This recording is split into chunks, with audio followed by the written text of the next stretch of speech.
Salut tout le monde, c'est Yoshika. Ben écoutez, j'espère que vous allez bien. Donc là, cette semaine, on va commenter le chapitre 1061 de One Piece. Donc le nom est très évocateur. C'est Egghead, l'île futuriste. Allez, sans plus tarder, on commence. Donc, on voit la première page, donc avec le Germa 66 qui s'échappe et avec César Clone. Ça, c'est la page de garde. Donc là, ce qui se passe, c'est que là, on les voit sortir. Donc il y a Luffy et Chopper qui sortent de l'eau. On voit la petite donc qui ressemble fort à Jewelry Bonnet. Et donc il y a, comme je vous ai dit, Luffy et Chopper donc qui regardent et qui sortent et qui veulent essayer de sauver la petite. Donc là, de l'eau, il y a un requin qui sort, donc un requin métallique. Donc si vous faites attention aux petits détails, il y a marqué UNK. Donc, à mon avis, en plus, il y a une autre lettre qui est un peu cachée, mais bon, ça penserait à punk. Donc, Vegapunk, hein, voilà. Je dis ça, je dis rien, bien sûr. Donc, là, il y a, ce qui se passe, c'est qu'il y a un navire le Thousand Sunny, qui a été un peu élevé, donc qui commence à retomber.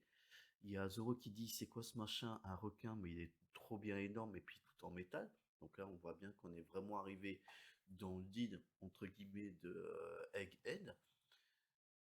Donc après, il y a Jinbei qui dit, zut, Luffy et les autres sont tombés à l'eau, c'est pas bon du tout. Et il y a Jinbei qui dit, Franky prend la barre et rapproche le bateau de l'endroit où on sera.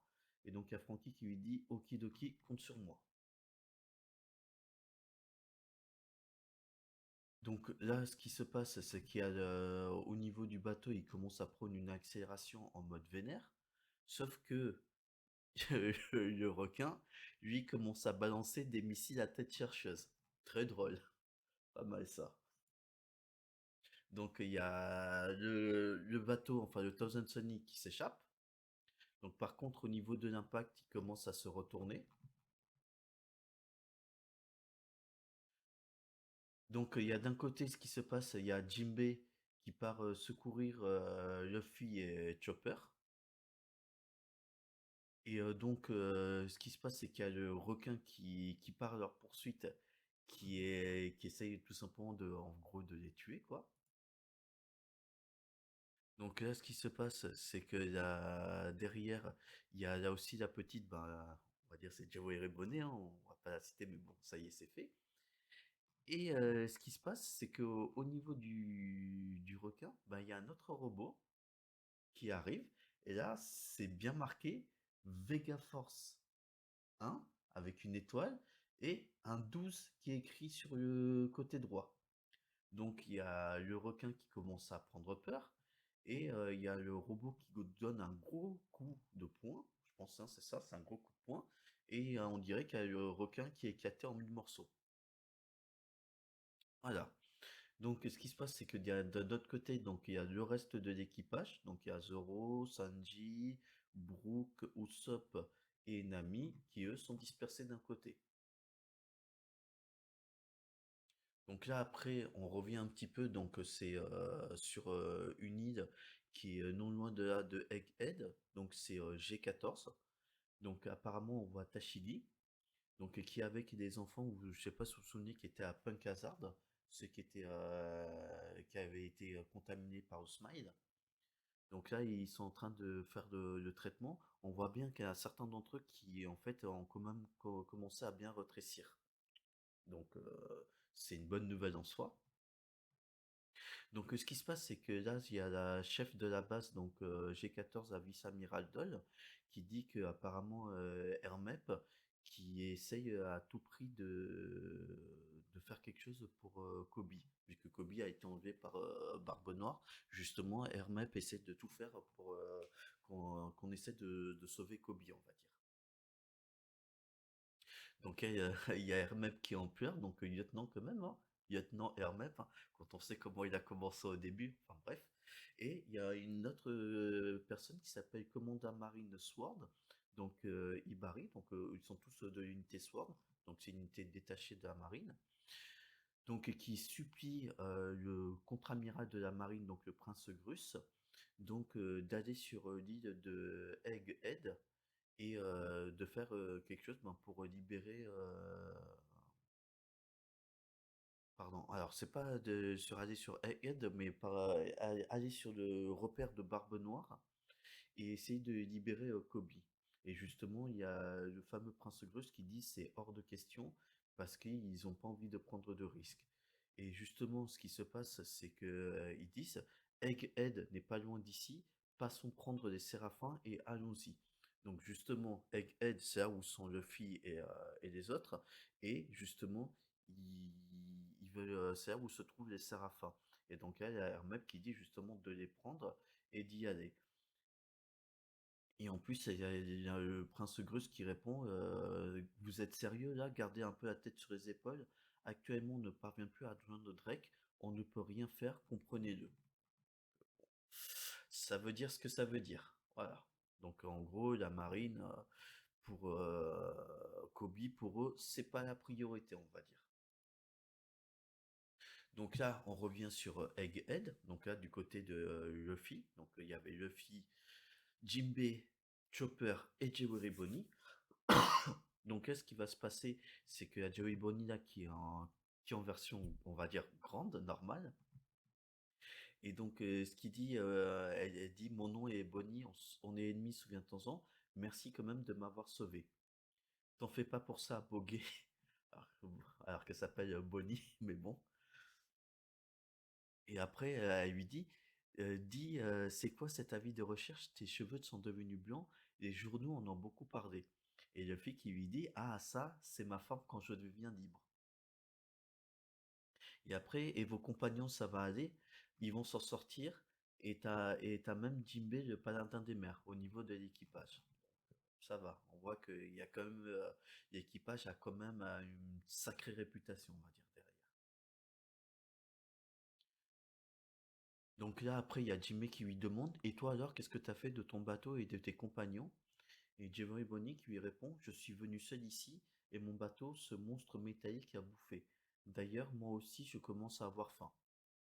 Luffy qui lui dit, cherchant un restaurant, moi aussi j'ai la dalle, Luffy t'a pris de l'argent.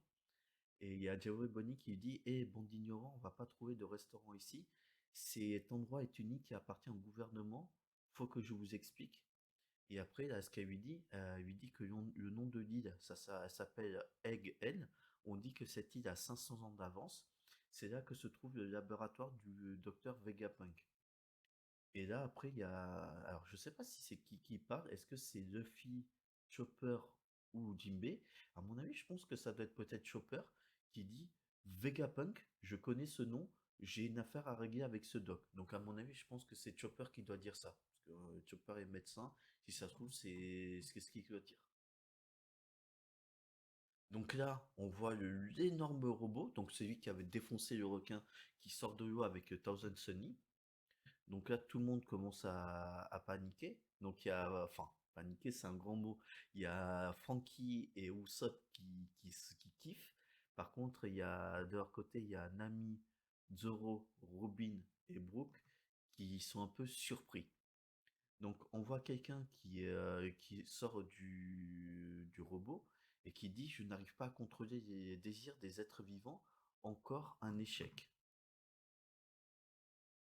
Donc là, Frankie qui dit je ne sais pas quitter, mais merci beaucoup, tu nous as sauvés.